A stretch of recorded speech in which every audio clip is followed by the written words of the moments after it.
Welcome to the History of English podcast, a podcast about the history of the English language. This is episode 19, The Romanization of Britain. In this episode, I'm going to look at the emergence of the Roman Empire following the death of Julius Caesar. And then I'm going to look at what happened when the Romans decided to make another attempt to conquer Britain. As you probably already know, the Romans had more luck this second time around. Britain finally became part of the Roman Empire. Well, at least part of it did. And so I'm going to explore how Roman economics and culture began to transform Celtic Britain into a new Romanized Britain. And along the way, I'll look at how modern English reflects some of these changes. So this episode will focus on the early period of the Roman Empire and the Roman occupation of Britain. As for the end of the Roman Empire, at least in Western Europe, that part of the story is closely associated with the rise of the Germanic tribes to the north. And so next time, I'm going to begin looking at those Germanic tribes in detail. And I've intentionally delayed any detailed discussion of those tribes up to this point. But after this episode, we'll be ready to look at the ultimate Germanic roots of English. But let me note that Latin will continue to be an integral part of the story of English, so we won't be leaving Latin behind, not by any means. But the overall focus will shift across the Rhine next time into Germany and the Germanic tribes. As for this episode, let's pick up with the spread of the Roman Republic into Western Europe under Julius Caesar. And as you'll recall, Caesar led the expeditions which ultimately resulted in the Roman conquest of Gaul. And this was part of the overall spread of Rome throughout Europe and the Mediterranean. And with the spread of Rome into Western Europe, we can start to see the early fault lines for the division of the empire into Western and Eastern sections. In the East, there were pre-existing ancient civilizations with a common lingua franca in Greek. But in the West, the Celtic cultures of Europe were far less advanced. So Roman culture was able to replace the native cultures there much more easily. Now, Roman wealth and culture was actually embraced in many of these regions, even if the Romans themselves were not always welcome. So Romanization was much more effective in these Western regions, and the new societies which emerged bore a distinctly Roman appearance. Now, following Caesar's conquest of Gaul, the territory was thoroughly Romanized. The Roman culture and the Roman language soon replaced the native Celtic traditions and languages there. And Caesar's victory over Pompey in the Roman Civil War had left Caesar as the dominant political and military leader in Rome. He effectively became the dictator of Rome, but unlike his predecessors, he didn't serve for a period of 6 months. He was dictator for life, which, as it turned out, was actually not all that long. In 44 BC, less than 5 years after his victory over his political rivals in Rome, Caesar was stabbed to death by a group of senators who were alarmed by his rise to power and his disregard of traditional Roman institutions. Now, if the plan was to return Rome to some form of rule by the Senate, it failed. Left with a choice between anarchy and one-man rule, Rome was ultimately forced to accept one-man rule. After Caesar's assassination, a civil war ensued, with Mark Antony briefly emerging as the leader of Rome. But fortune soon turned against him and his wife, the Egyptian queen Cleopatra. And in 31 BC, their forces were defeated by those of the grandnephew and adopted son of Caesar, Octavian. Now, after their defeat, Mark Antony and Cleopatra committed suicide, and Octavian finally emerged from all of this civil strife as the ultimate victor in the battle for control of Rome. And under the leadership of Octavian, Rome completed the transition from republic to empire. His reforms were actually very successful in bringing about peace and prosperity to the empire, and this period came to be known as the Pax Romana, meaning the Roman peace. And Octavian preserved the Senate as an institution, but it offered very little check on his powers.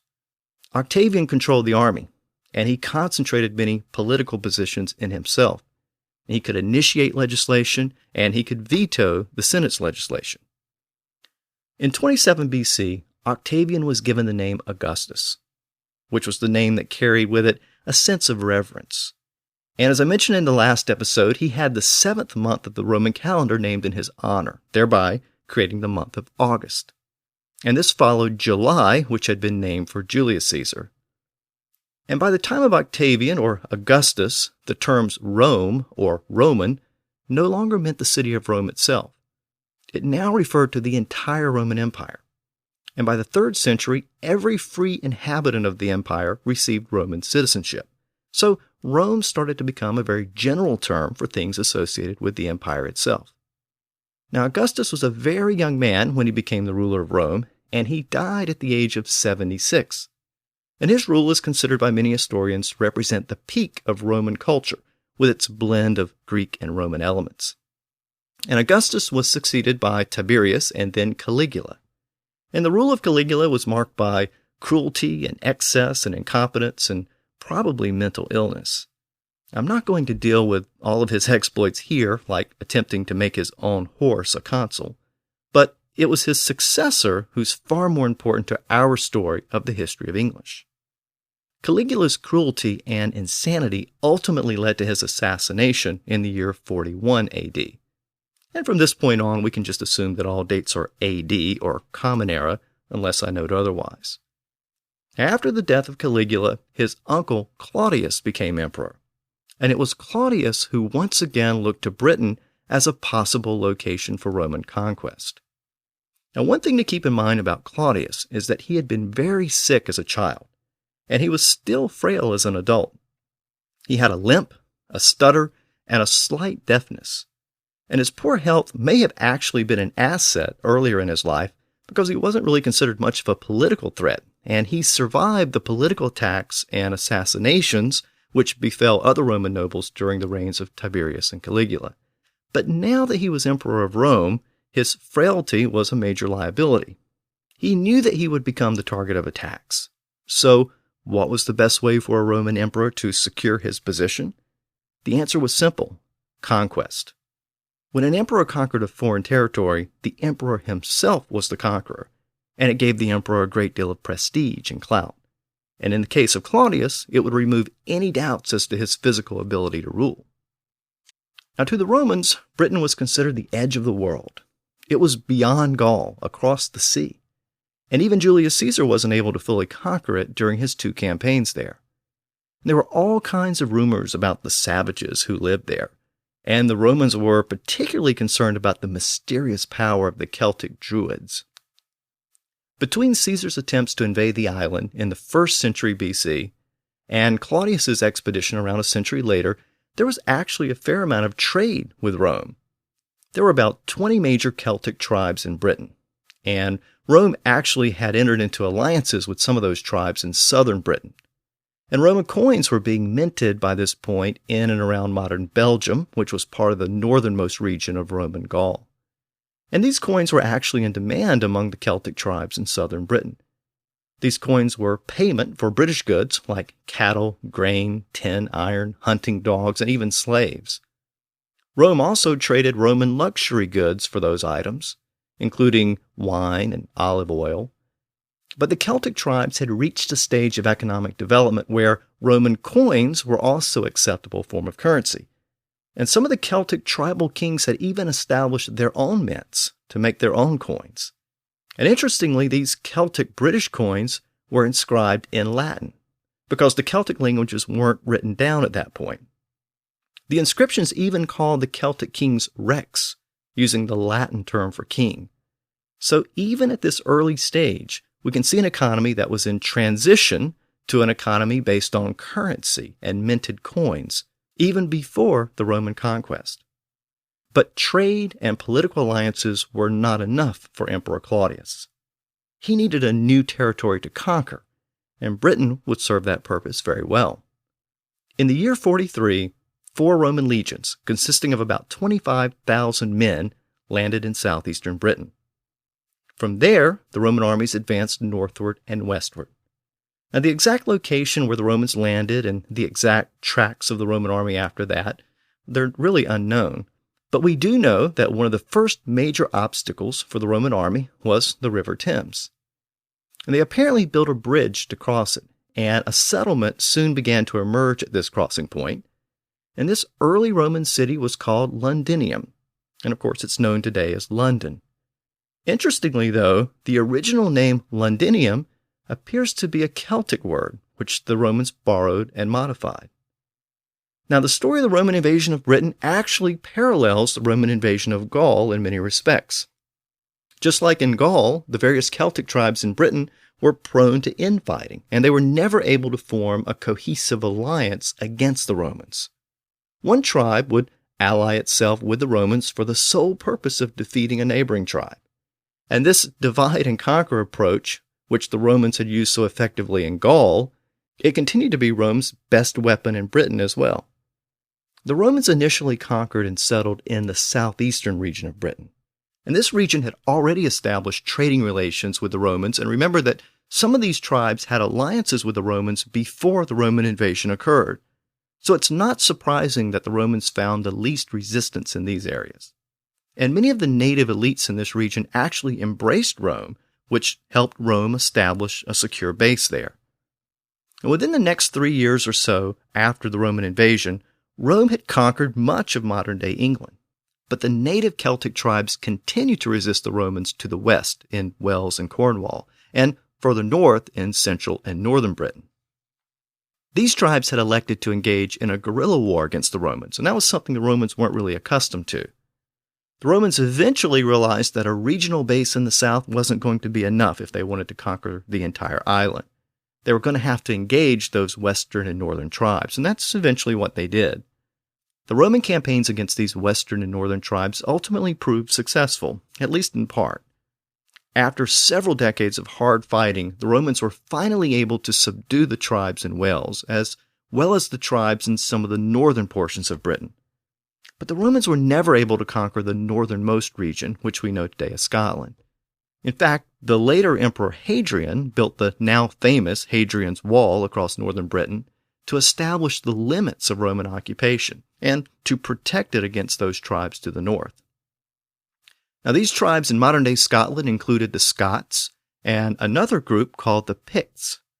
And the Picts occupied northeast Scotland, and they were known to paint their bodies.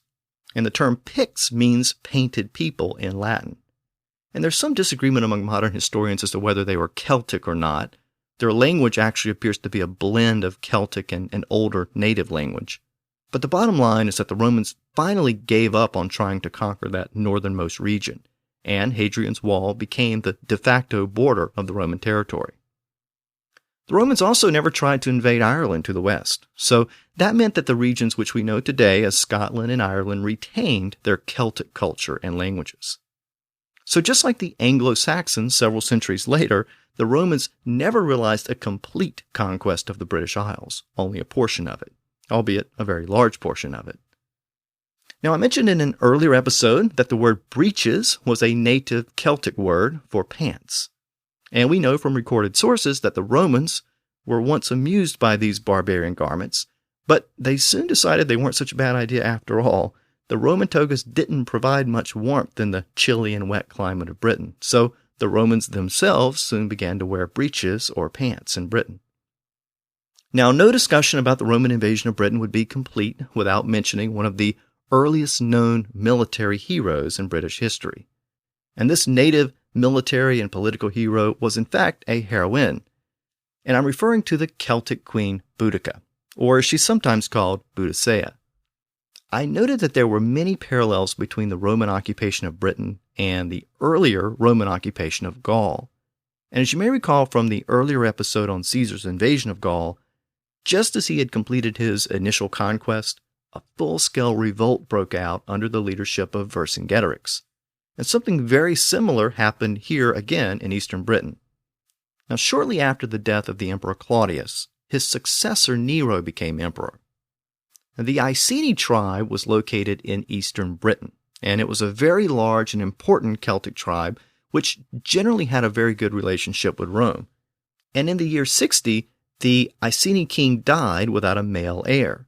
So he divided his wealth between his two daughters and the Roman emperor, Nero. Now, he apparently thought that this would ensure imperial protection for his family, but he couldn't have been more wrong. The Romans seized the opportunity and annexed his kingdom. But more than that, they flogged his wife, Boudica, and they raped his daughters, and they confiscated the property of the Iceni chiefs. Now, Queen Boudica and the Iceni were incensed. And under Boudicca's leadership, the Iceni tribe launched a full-scale revolt against the Romans. And after they began their attacks against the Romans, other Celtic tribes in Britain began to join the revolt. And the Iceni sacked several towns occupied by Romans, including Londinium, and the Romans actually had to withdraw from London, thereby leaving it to be plundered by the rebels. And according to the Roman historian Tacitus, about 70,000 Romans and their allies and townspeople were killed by the Iceni and their allies. Now, all of this happened at a time when the Romans had initiated a campaign in Wales, so they had to immediately recall those troops to deal with the rebellion in the east. The Romans were then able to inflict a defeat on Boudicca just west of London. And the tide by this point had started to change, and the Roman army finally put down the revolt in the following year, 61 AD. And in response, Boudicca poisoned herself, thereby effectively ending the last real chance the Celtic tribes had to get rid of the Roman invaders. Now, after the revolt, the process of Romanization was able to take place in southern and central Britain with relatively little resistance. The Romans often converted the existing Celtic towns into Roman towns, and this was unlike what happened in Gaul, where Celtic towns were often depopulated and new Roman towns were built. The Romans also built roads between the existing towns in Britain, and in fact, these roads formed the basis of many modern roads in Britain. And by this point, the Romans had conquest and colonization down to a science. Prominent local leaders were made auxiliary officers and were encouraged to adopt Roman culture. And the Romans took the sons of Celtic chiefs and they educated them as Romans, including grammar, rhetoric, logic, arithmetic, and music. They also learned Latin. And the sons grew up to be local leaders, and their sons were given the same education. And these subsequent generations welcomed Roman culture.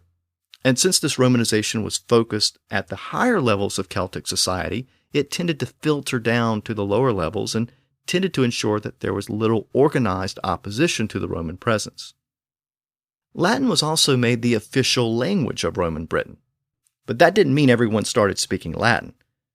During the period of the Roman occupation, most native Britons continued to speak Celtic languages, especially in rural areas.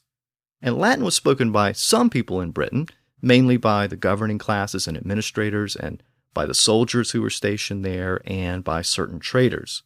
And some of the better educated natives also learned Latin. So basically, Latin was spoken in and around the Roman-occupied towns. But it's important to understand that Britain never experienced the degree of Romanization that Gaul did.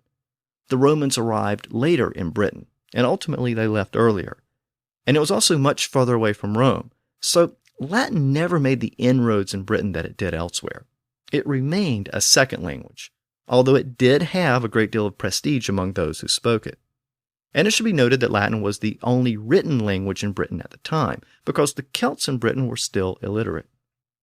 Now, speaking of writing, the Latin word for writing was scribere, and a professional who copied texts was a scriba. And this word comes into English as scribe. It also comes in as the word script. And we see it in the word description. And when actors learn their parts, they have to memorize a script, which is a shortened version of the word manuscript. Postscript and inscription are just a few of the other words which contain the word script and which derive from the Latin word for writing.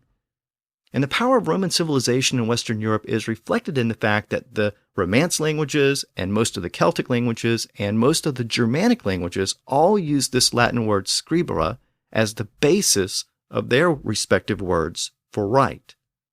Interestingly, though, English is one of the few exceptions to that rule. Even though English has borrowed in the Latin word in certain contexts like scribe and script, the English word write comes from an Old English word, written. Of course, if you were someone who could read and write, you were literate, another word that comes to us from Latin. The Romans used the word littera to mean individual letters of the alphabet. And the plural version, literae, referred to a letter written to someone. Now, ultimately, English lost the distinction between the individual and the plural versions, and today it uses the word letter for both. So we use letters to write letters. As I noted, the words literate and literacy come from the same root. Alliteration, which is the repetition of a sound, also comes from the same root. Now, even though many Britons continued to speak Celtic languages during this period of Roman occupation, there's no doubt that the overall culture of Britain began to change during this period. Even though the overall effects of Romanization in Britain were more limited than in Gaul, we can still start to see a society that was becoming more and more Roman. And one place where we can start to see the Roman influences is in the names of certain cities. Now, after the Roman army arrived, it established camps, which were basically forts or military stations, and they did it throughout the region. And these camps also recruited locals for enlistment in the Roman army, and some of these camps emerged as modern cities. The Latin word for camp was castra, and many modern cities in Britain that begin or end in castor or chester come from this Roman word for camp.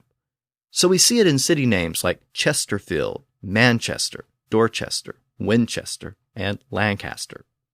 It's also found in city names like Gloucester and Worcester, which are no longer pronounced like they're spelled. Both words end in C-E-S-T-E-R when spelled out, so we see the Roman word for camp in those names as well. So from that word castra, which meant camp or fort, the Romans developed the word castellum, which meant a fortified village. And castellum passed from French into English as castle, meaning a type of fortress. And it's no coincidence that the word castle came into English from French. As we'll eventually see, when the Norman French invaded England in 1066, they not only brought the French language with them, but they also constructed many large castles to subdue the native population. Now, some of these early Roman camps emerged into modern cities, but they were merely villages during the Roman period. And I want to talk about that word village because it actually provides a nice transition to the next topic I want to discuss, which is Roman law. The word village comes from the Roman word villa, and shortly after the ancient city of Rome emerged as an actual city, some wealthy Romans decided they didn't like living in such a crowded place, so they built houses outside of Rome in the country. And this type of estate was called a villa in Latin. And the same basic process happened in Britain after the Romans took over there as well. Villas began to pop up in Britain around and outside of the Roman towns. Researchers have identified over 600 sites in Britain which were once occupied by a Roman-style villa. And like so much of the Roman influence in Britain, these villas were primarily located in the southern and eastern portions of the island. Some of them were very small, and some were very grand, consisting of hundreds and even thousands of acres, but most were somewhere in the middle. But they were all constructed in a style that was common throughout the Roman Empire at this point, including Italy and the Roman territory of Gaul. Now, this word villa has filtered down to us in modern English in its original form, but it's also created several new words. These country houses were often so large that they required caretakers and other help, and this eventually resulted in an entire community around the villa, and this was the origin of the term village to refer to a small settlement. But what about the people who lived in those villages? Well, the Romans called them villani, and early French adopted the term as villian. And as the Romans began to occupy much of Western Europe, we can start to see the emergence of the later-day feudal system with this arrangement. In later France, the term villein came to refer to the peasants or common people who provided service to the lord who occupied the estate. And these people were often viewed as crude, uncivilized, and amoral. And English later borrowed the word as villain. So villain comes from the same Latin root as village. And much like the creation of the word castle from the original Latin word meaning camp, we can see in the evolution of these words a changing economic and social system. Roman camps and villages gave us medieval French castles and villas. Again, the medieval feudal system emerged after the decline of the Roman Empire, but certain aspects of that system did have its roots in Roman law and economics. Roman law distinguished between wealthy men and poor men. A poor man would get harsher punishment than a rich man for the same crime, and this wasn't just a consequence of having better representation in court like today. It was actually part of the law itself. And despite this obvious unfairness given our modern sensibilities, many historians consider the formal Roman legal codes to be one of the greatest gifts to the modern world. Roman law actually began with something called the Laws of the 12 Tables, which were adopted shortly after the last Etruscan king was expelled from Rome. And these laws were engraved on bronze tablets and displayed in the Roman Forum. And this was really the foundation of Roman law. You may remember from an earlier episode that the Roman word forum gave us the modern English word forensic, referring to the law in the courts. Well, over time, these laws were expanded, first during the Roman Republic, and then later under the Empire. And as the Roman Empire expanded and acquired new territories and new peoples, they encountered new systems of law and justice. The Romans adopted elements of these non-Roman laws into a universal Roman legal code, which could be implemented throughout the vast and varied empire. The Romans had also adopted from the Greeks the concept of natural law, or universal law. This was the notion that there are certain forms of behavior which we all share as humans, and which are not tied to any specific society or culture. So murder, rape, theft, and incest were considered unlawful based on universal concepts. Now, modern anthropologists would probably quibble with the notion of a universal law which we all share, but the Greeks and the Romans accepted it, and the Romans based their legal code around it. The Roman legal code was codified in the 6th century by the Emperor Justinian, and it still serves as the basis of many modern European legal systems. Now, Roman law was highly developed, and not surprisingly, it's the source of many of our modern legal terms. The Latin verb stare meant to stand, and it's the root of the words stance, staunch, status, stationary, and constant. This verb was combined with tres or tria, meaning three, and produced a reconstructed Latin word tristis. And this is the basis of legal words like testimony and testament in modern English. So why would three be incorporated into the verb stand to produce these words, testimony and testament? Well, it's because it reflects an aspect of threeness which was common in Roman law. The testimony of a witness is the perspective of a third party. In certain cases under Roman law, 3 people had to witness an action before a person could be found guilty of the accusation. And a last will and testament reflects the fact that traditionally it had to be signed by the person making the will as well as 2 witnesses. So that makes 3. And the Latin term obligatio meant the actual physical binding of a person to something.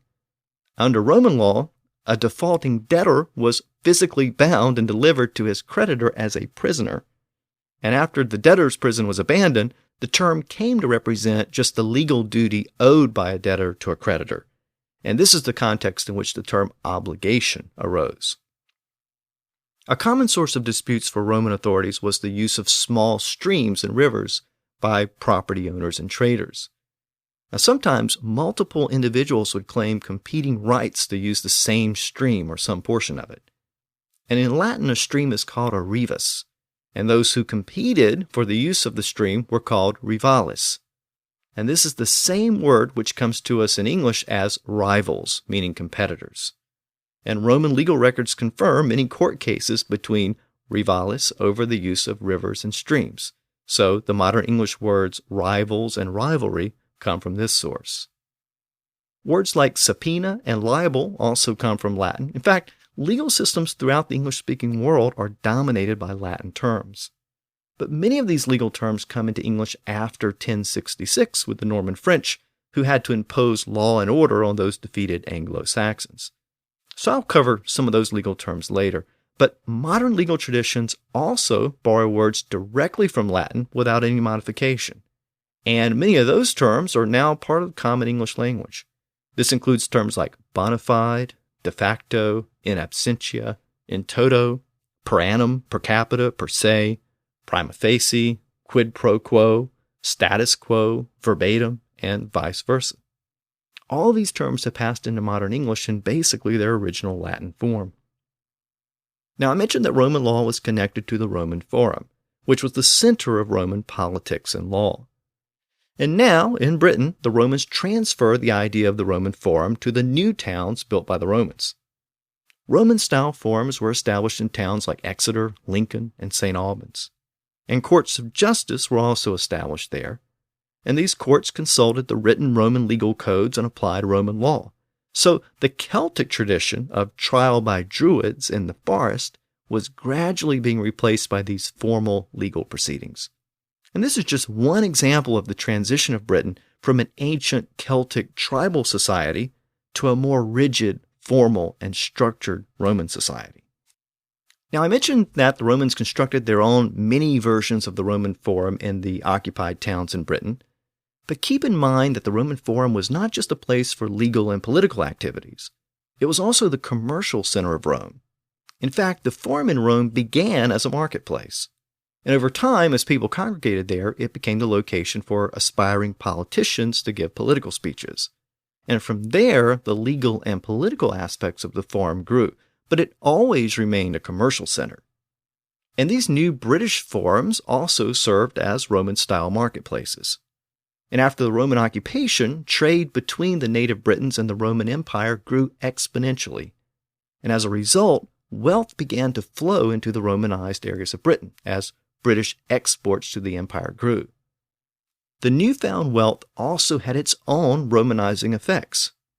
Roman-style public baths became common, and Roman luxury goods were consumed. And by the way, all those new straight roads which the Romans built to facilitate the movement of troops, well, they also facilitated the movement of goods. And as we know from modern economics, you have to have an infrastructure to support economic growth. And since military conquest and economic growth were intertwined in the Roman mind, it's not surprising that the Romans figured out how to transform military infrastructure into economic infrastructure. The same roads that allowed the Romans to easily move troops from one town to the next, well, they also allowed traders to move goods between those towns. And that meant goods produced in one town could easily be sold in another town. That meant that even the domestic market for local goods was now bigger. And with more potential buyers, you can sell more produce for more money. And when exports to the rest of the Roman Empire were taken into account, you can see how quickly the economy began to grow in some of these regions. And of course, the Romans got to tax all of that new wealth, so the economic benefits were mutual. It's also part of the reason why the Roman Empire was so wealthy as it was growing and expanding, but its wealth began to decline when the empire ran out of new territories to conquer. Empires are expensive, and massive empires are really expensive. So if you're not growing the empire, it starts to stagnate and collapse under its own weight. And this was one of the many factors that contributed to the ultimate decline of the Roman Empire. But for now, with the conquest of Britain, it was pretty much at its peak of power and territory. And as I said, Britain was enjoying the mutual economic benefits of being a newly acquired Roman territory. And all of this wealth and the luxury goods it could buy helped to ensure the ongoing cooperation of the native Britons. And this was how Romanization worked. And it worked pretty well, at least in the southeastern portions of Britain where the Roman presence was at its strongest. And for these same reasons, Latin probably had its strongest impact in this same region. Now, speaking of the growing wealth in Britain after the Roman conquest, I noted earlier that Roman coins were actually being used throughout southern Britain even before the Roman occupation there. And of course, after the occupation, Roman currency poured into Britain. And this too was another catalyst for economic growth. A common, stable currency makes it much easier to buy and sell goods than the old-fashioned barter or trade system. And if that currency happens to be an international currency, well, that's even better. So now the Romanized Britons were operating on the same monetary system with the same currency as the rest of the Roman Empire. Again, this makes trade much more efficient. And that's why the United States adopted a common currency soon after it gained its independence. And that's why we have a euro today. So let's talk about Roman currency and the effect Latin has had on modern English words related to money and currency. Now, Roman coins can be traced back to the first Roman mint, which was established around 289 BC. And like everything else in ancient Rome, it had a goddess, and she was named Juno. Now, Juno was actually one of the most important Roman deities. She was the wife and sister of Jupiter, and Jupiter's daughter was Minerva, and a temple was constructed in honor of all three of those deities on the Capitoline Hill in the 4th century BC. This temple was divided into separate sections for each of the three deities. Now, with regard to Juno, she was the queen of the gods and goddesses. And as I mentioned in the last episode, her name is the basis of the name of the month of June. She was also considered a goddess of warning. The Romans believed that Juno warned them in times of imminent danger. Now, the Latin verb meaning to warn was manera. And since Juno was the goddess of warning, she was sometimes called Juno Manetta, which came from the Latin word meaning to warn. Now, I mentioned that the first Roman mint was established around 289 BC. And as it turns out, this mint was constructed in a building which adjoined Juno's temple, which was known as the Temple of Juno Manetta. And since Roman money was coined there, many of the coins minted there featured Juno on one side of the coin. And eventually the term moneta became associated with both the mint itself and the coins that were produced there. And that's how the term moneta came to be associated with Roman coins and money. And it's also the ultimate root of the English word money, as well as the word mint. Both come from the name of Juno Manetta. The modern British pound sterling originated well after the Romans, during the Anglo-Saxon period in Britain. The word pound comes from the Old English word pund, which was used as a weight measurement, in the same sense that we use the word pound today as a weight measurement. But the Anglo-Saxons called a pound of silver simply a pound. So the use of the word as currency comes from its original use as a weight measurement, and it literally meant a pound of silver, or more particularly, it meant a silver coin weighing a pound. But the Anglo-Saxons didn't invent the idea of minting silver coins weighing a pound. That idea actually came from Charlemagne in the Frankish kingdom, which had emerged from Roman Gaul. The Romans had established the weight measurement which we know today as the pound, and in fact the Romans called it a libra, and that's why when we abbreviate a pound of weight in modern English, we still use the initials LB, which reflects the Latin origin of the weight measurement. And by the time of Charlemagne, this word had evolved into early French as livre. And that's what Charlemagne called this early French 1 pound silver coin. Since it weighed a livre, he called it a livre. And the Anglo-Saxons picked up on this idea. They not only adopted the idea of a silver coin weighing a pound, but they also copied the idea of naming the coin after how much it weighed. But again, Old English had its own native term for a Roman libra. It was the English pund. So the coin was called a pund and eventually passed into modern English as a pound. By the way, the terms pence and penny each derived from a separate Old English word, which was penning. But the American term cent for a penny developed after the establishment of the U.S. currency after the American Revolutionary War. Now, as I've mentioned in earlier episodes, cent ultimately comes from the Latin word centum, meaning 100. And the word was shortened in French, and the K sound became an S sound, thereby giving us the word cent, as in per cent, meaning per 100. And it was in this sense that the word cent was used to refer to 1/100th of a dollar.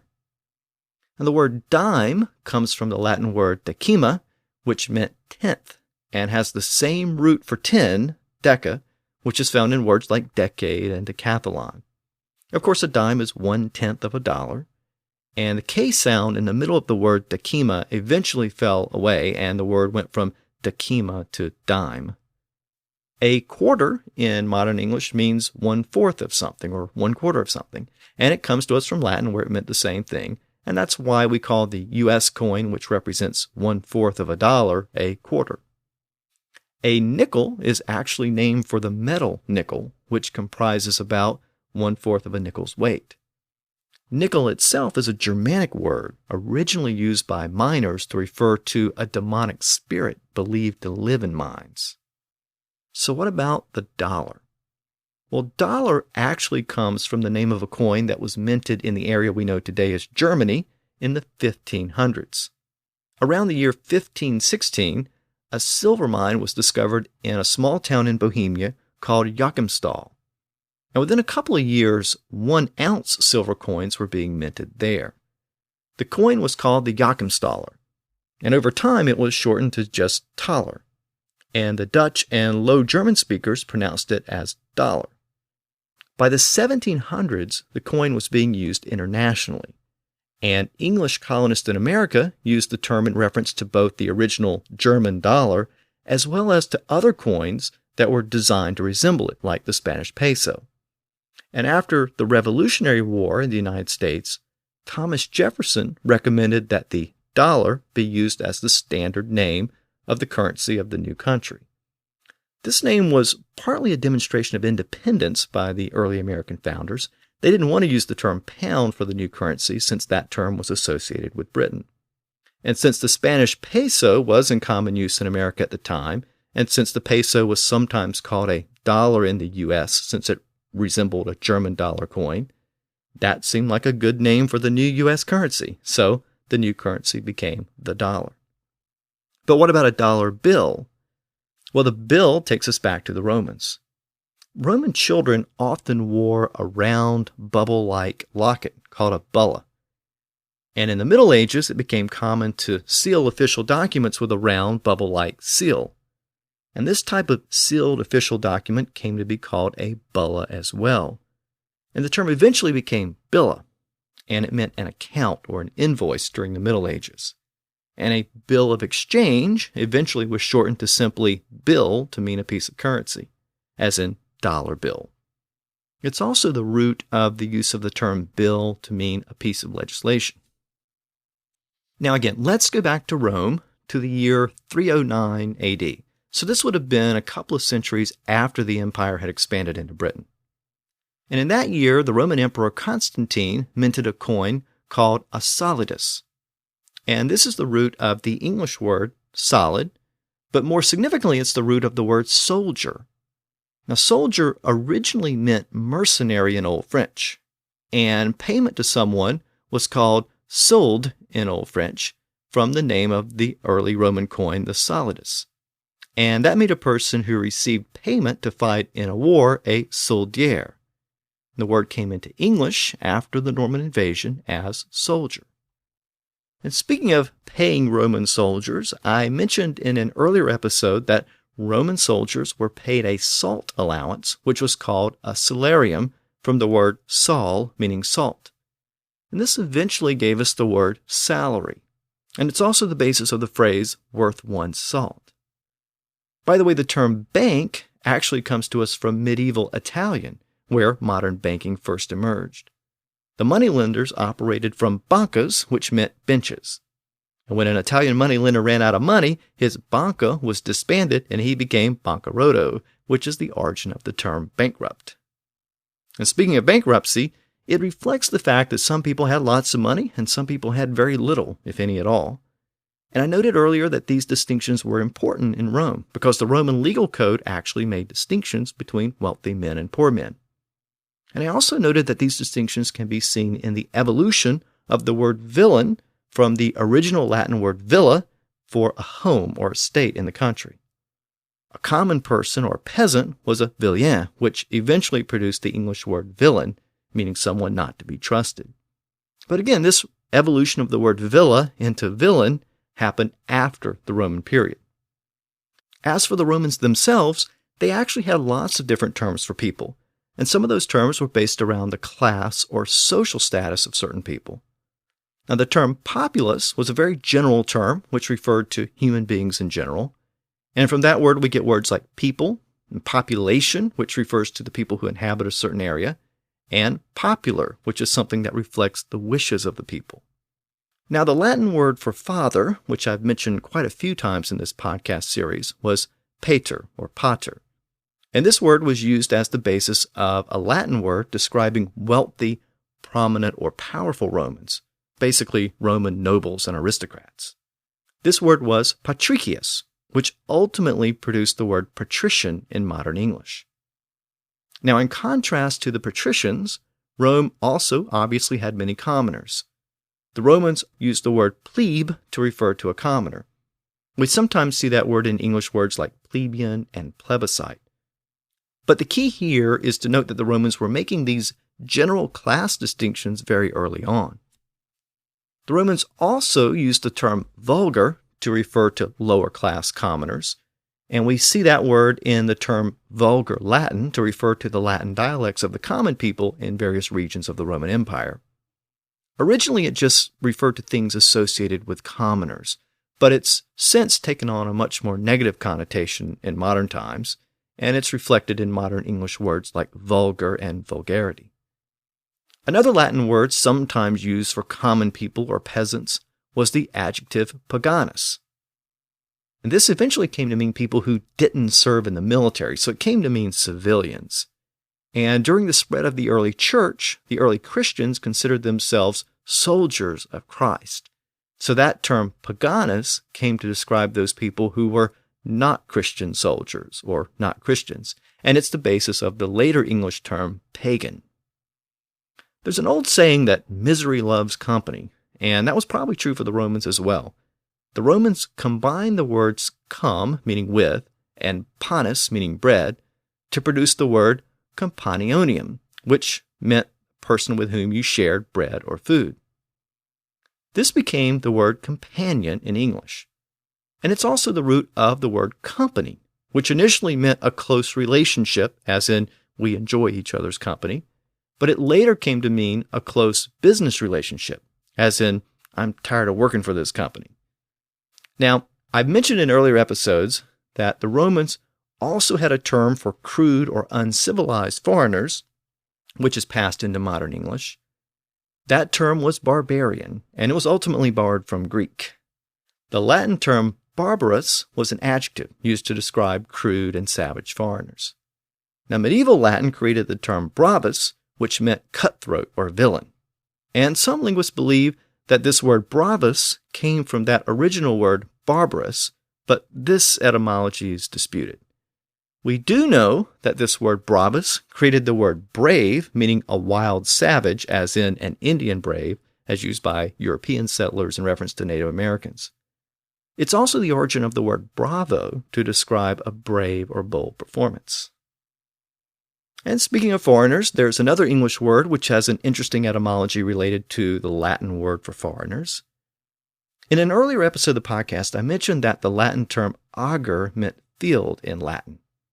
It shares the same Indo-European root with the Greek word agros, which gives us modern English words like agriculture. And this same root provided the English word acre from Old English. Well, the Romans combined the Latin prefix per, meaning through, with that Latin term ager, meaning field, to create the term peregrinus, which literally meant through the field. And this term was used to describe a visitor who came from another place, and therefore had to cross the field to arrive from elsewhere. This term peregrinus evolved into the word peregrine, which meant foreigner. And this term eventually evolved into the modern English word pilgrim, but it was initially used to refer to Christians who traveled to sacred sites in foreign lands, and it also resulted in the term pilgrimage. And lastly, in my look at Roman words for people, the Romans called a young boy a pupus, and a young girl a pupa. Now, pupa also meant doll in Latin, so apparently they equated little girls and dolls. Since those who began their learning in school were young boys and young girls, the terms became the source of the word pupil in English, meaning a student. The Romans also noticed that when you look into the very center of a person's eye, you can see a very small image of yourself reflected in the eyeball. They therefore used the word pupilla, which literally meant little doll, to name that part of the eye, which also became pupil in modern English. The same word, pupilla, meaning little doll, is the source of the English word puppet. And even the English word puppy, meaning little dog, also comes from the same word pupilla. So pupil, meaning a student, and pupil, meaning part of the eye, and puppet and puppy, they're all derived from the same Latin root words. So let's turn our attention back to Roman Britain. As I've noted, despite problems in the north and the west, the Romans were able to establish a strong foothold in the southern and eastern portions of Britain. And in this region, Romanization was at its strongest.